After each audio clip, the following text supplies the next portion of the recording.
ಕನಸಲಿ ತುಂಬ ಕೆಟ್ಟಿರುವೆನು ನಿನ್ನನ್ನು ಕೇಳದೆ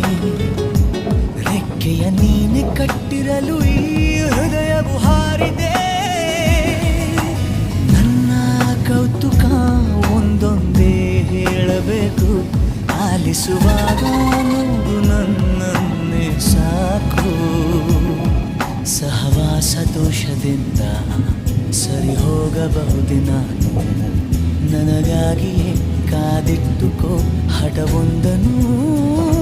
ಕೆಣಕುವ ಮುನ್ನವೇ ಪರವಶನಾದೆನು ಅರಿಯುವ ಮುನ್ನವೇ ಪರಿಚಿತನಾಗಲಿ ಹೇಗೆ